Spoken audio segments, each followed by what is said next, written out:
Hi everyone, welcome to my latest vlog. For a change from the great outdoors here in sunny Ottawa, just making the most of the sunshine for the next few weeks before fall and then eventually winter sets in. Today I want to speak about something that again has become a buzzword of sorts, and that is the word resilience. I want to say right at the outset, this has been something that has been bugging me for a very, very long time, but it finally triggered an actual vlog through one of my former students in Karachi, Aruma Naqvi, and this is a shout out to her and a few of her recent posts on LinkedIn regarding the torrential rains and urban flooding that we experienced in Karachi, Pakistan a few weeks ago. And she and a number of others have questioned the idea of resilience and why we as a society must be resilient to actually what is the failure of society as a whole, to support each other and to create a system that works for all citizens. And I can relate to that when it comes to the example of the urban flooding. About 3 weeks ago, I was in Pakistan, in Karachi, and I was due to fly back to Canada. And on the day I was due to fly back, we had this thunderous downpour in Karachi city. We had about close to, I think, 250 millimeters of rain in half a day. That's how much Karachi possibly gets in a few years if we're lucky. And we have about 40 stormwater drains, or what we call nallas, in Karachi, which were originally built to divert stormwater and rainwater away from neighborhoods and into the sea. Those 40 storm drains, I may get the number wrong because I'm getting confused between 40 millimeters and 40 storm drains. Please, my apologies. I need to check up on those facts. But what the city government announced was that those storm drains had the capacity to take up to, I think, 40 millimeters of rain per year. We got 250 millimeters in that one day alone. So obviously the drains were completely over capacity. And it's not only about overcapacity, it's the fact that these storm drains have been diverted and covered over by urban developers to construct on, to build homes on. They've become garbage dumps. They've become running open sewers. And they're not just a source of pollution, but they actually don't do the job that they were supposed to. And the city government refuses to either clean them up or build new ones to be able to manage the growing capacity of a city. Karachi is a city of over almost 25 million people. And all its infrastructure is completely inadequate. So that was a nightmare of a day. Our main artery going through the city of Karachi, which is also the route, the main route to the airport, was completely submerged. And by submerged, I mean we're talking waist deep water. We're talking people abandoning their cars right on the road, letting them float away and trying to get to safety themselves.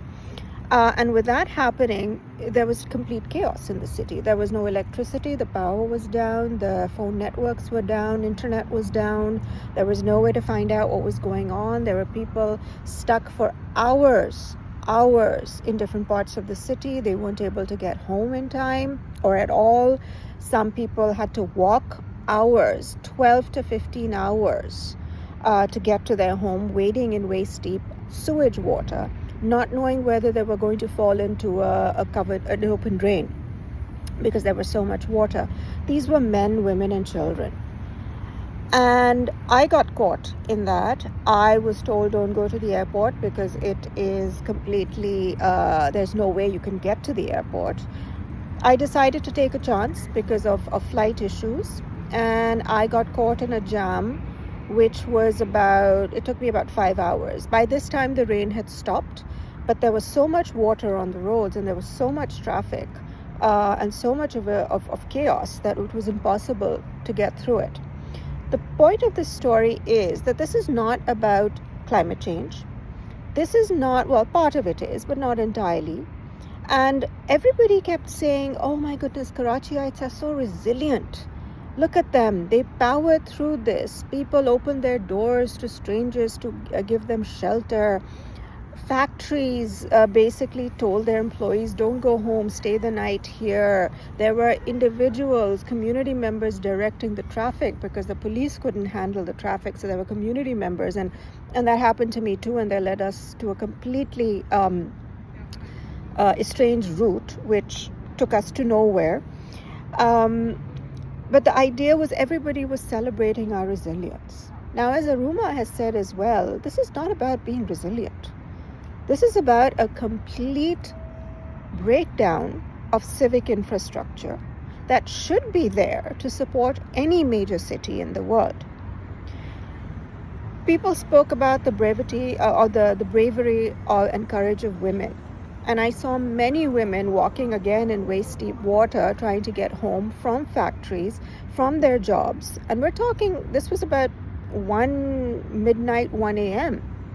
And in a city which is so dangerous for women walking alone, even during the daytime, can you imagine the courage they must have had to be able to trudge home in the pitch dark because there was no electricity, in waist-deep water, trying to find their way home on foot, alone.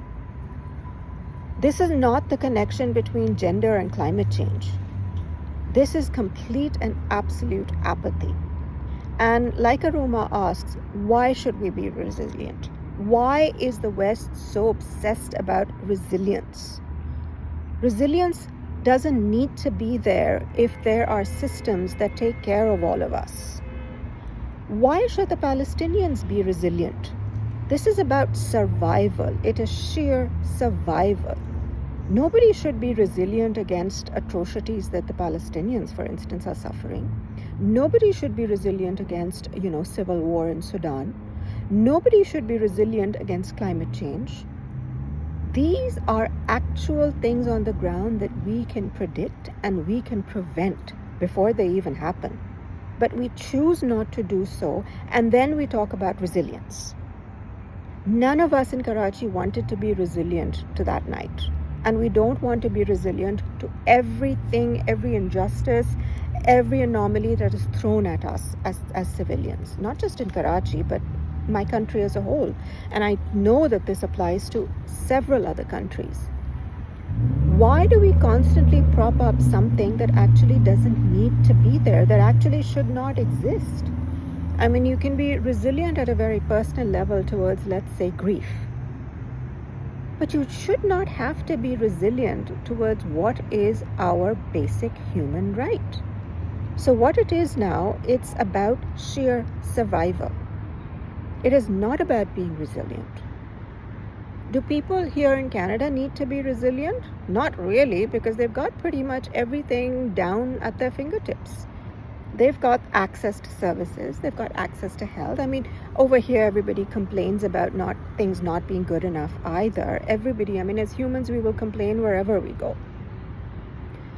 But what we say about, people in the West and people in the non-West or the East, let's say, I've stopped using North and South. I just can't use that anymore, nor do I use majority, minority.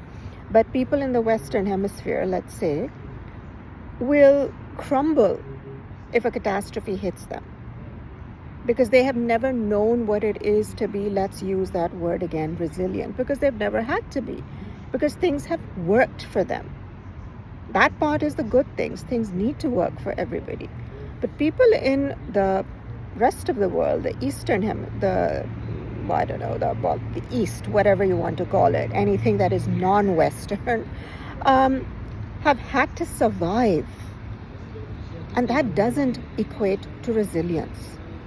It equates to a complete breakdown of society. So please stop telling us that we need to be resilient or that we are resilient. We don't want to be, we shouldn't have to be, and we shouldn't have to fight for our survival. So before we start using this term again and again and again, we need to completely think about what it is we're saying and who is saying this term. We're not saying this term about ourselves. It is being said about us by others. So here we have that dichotomy again. We have that discrepancy again. We have that gap again in being viewed or viewing ourselves. And so, no, we are not resilient, and we shouldn't have to be resilient. We shouldn't have to adapt. We shouldn't have to cope. We shouldn't have to make do. We should be demanding what we deserve as individuals, as humans, as communities, and as citizens. We have systems that can work. Karachi could very well clean up its existing drains. It could build new ones. It could stop illegal construction on these drains. It could stop these drains being used as sewers and gutters and rubbish dumps, and actually create sewers and gutters and rubbish dumps.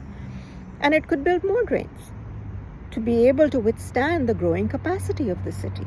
All these things are predictable. They are not unpredictable. We already know that climate is unpredictable. We're not planning for it. We're constantly talking about climate resilience. It's not about climate resilience. It's about dealing with climate. It's about confronting it. It's about predicting it and taking care of it before the catastrophe actually happens.